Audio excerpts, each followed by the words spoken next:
ഇല്ല, എൻ്റെ അടുത്ത് വീട്ടുകാർ പണ്ടേ പറയും ആൾക്കാർ കാശ് ചെയ്യുമ്പോൾ കൊടുക്കരുത്. കാരണം വെച്ചാൽ നമുക്ക് ഒരു ദിവസം, കാരണം നമ്മൾ ഇന്ന് 500 ചോദിച്ചവന് കൊടുത്തു, നാളെ അവൻ 500 ചോദിക്കും, മറ്റന്നാൾ 1000 ചോദിക്കും, 2000 ചോദിക്കും.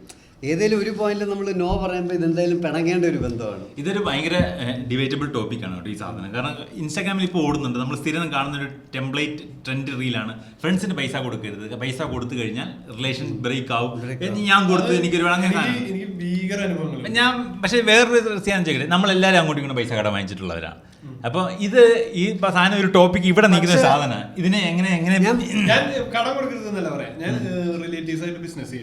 അതൊക്കെയാണ് ശരിക്കും ബന്ധവും ബിസിനസ്സും മിക്സ് ചെയ്ത് ബിസിനസ് ബന്ധം ഓക്കെയാണ്, പക്ഷെ ബന്ധത്തിനെ ബിസിനസ്സിലേക്ക് കൊണ്ടുവരുന്ന എനിക്ക് തോന്നിയിട്ടുണ്ട്. അതായത് നമുക്ക് പല സ്ഥലത്തും തുറന്ന് കാര്യങ്ങൾ പറയാൻ പറ്റില്ല.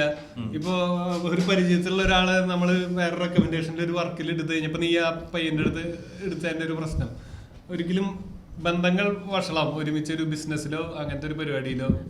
ഈ ബാക്ക് ടു കടത്തിലേക്ക് വന്നു കഴിഞ്ഞാൽ ഈ കടത്തിന്റെ കേസിൽ ഇപ്പം നമുക്ക് അത് സംസാരിച്ച് സോർട്ട് ചെയ്യാം. അതായത് ഇപ്പം ശരിക്കും ഞാൻ നമ്മുടെ എക്സാമ്പിളാണ് ഞാൻ പറഞ്ഞത്. ഇപ്പം ഇതൊക്കെ പറയുമ്പോൾ റീലൊക്കെ പറയുമ്പോൾ ഞാനും വിചാരിക്കും ഞാനും പൈസ കൊടുത്തിട്ട് മാസങ്ങളോളം വർഷങ്ങളോളം പൈസ പുറകെ ചോദിച്ചാൽ അത് വലിയ എമൗണ്ടാണ്. അത്യാവശ്യം 15,000 എനിക്ക് എൻ്റെ സാലറിയുടെ 1/3 വരും അന്ന് ഞാനത് കൊടുക്കുമ്പോൾ.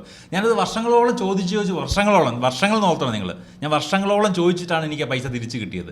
അത് 3 ദിവസം കഴിഞ്ഞ് തരാമെന്ന് പറഞ്ഞാൽ നമ്മളിത് മറിക്കുന്നത്. എൻ്റെ സാലറി കിട്ടുമ്പോൾ ഞാൻ അങ്ങനെ പലർക്കും പൈസ മറിച്ചിട്ടുണ്ട്, എനിക്ക് പൈസ. അപ്പോൾ മാസം എന്ന് പറഞ്ഞിട്ട് 1.5 ലക്ഷം പോയത്. ഈ സാധനം കൊടുത്തിട്ട് തന്നവരുമുണ്ട് തരാത്തവരുമുണ്ട് പൈസ. പക്ഷേ അപ്പോൾ ചോദിക്കാൻ ഞാനും ചോദിച്ചിട്ടുണ്ട് ആൾക്കാരോട്, ഞാനും പൈസ മറിച്ചിട്ടുണ്ട്. അപ്പോൾ ശരിക്കും പൈസ എന്ന് പറഞ്ഞ ചക്രം എന്ന പേര് പൈസക്ക് ആദ്യം പറഞ്ഞാൽ ഇത് റോൾ ചെയ്യാനുള്ള സാധനമാണ്. പൈസ കടം കൊടുക്കുന്നത് തെറ്റാണെന്ന് ഞാൻ വിശ്വസിക്കുന്നില്ല. And by religious point of view നിനക്കറിയാലോ സക്കാത്ത് ഭയങ്കര പ്രൊമോട്ട് ചെയ്യുന്ന സാധനമാണ്. പക്ഷേ റിലീജിയസ് പോയിന്റ് ഓഫ് വ്യൂ സക്കാത്തിനേക്കാൾ പ്രയോറിറ്റി ഉള്ള സാധനമാണ് കടം കൊടുക്കൽ. കടം കൊടുക്കുന്നതും വാങ്ങുന്നതും സെറ്റിൽ ചെയ്ത് ഭയങ്കര പ്രയോറിറ്റി. അതായത് കൊടുക്കുന്നതും മീൻസ് അതായത് നീ നിന്റെ പൈസക്കാരൻ പൈസ ഉള്ളവൻ സക്കാത്ത് കൊടുക്കണമെന്ന് പറയുന്ന പോലെ തന്നെ പ്രൊമോട്ട് ചെയ്യുന്ന സാധനമാണ് നീ കടം കൊടുക്കണം എന്നുള്ളത്.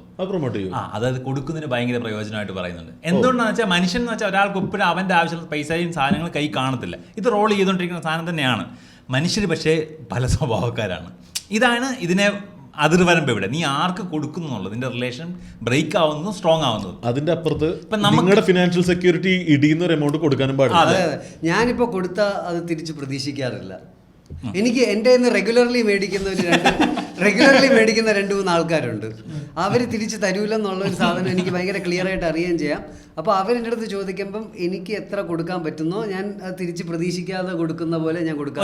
വലിയ എമൗണ്ട് ചോദിക്കുകയാണെങ്കിൽ ഞാൻ കൊടുക്കുകയില്ല. ആ 3 പേര് കേൾക്കുന്നുണ്ടെങ്കിൽ തിരിച്ചു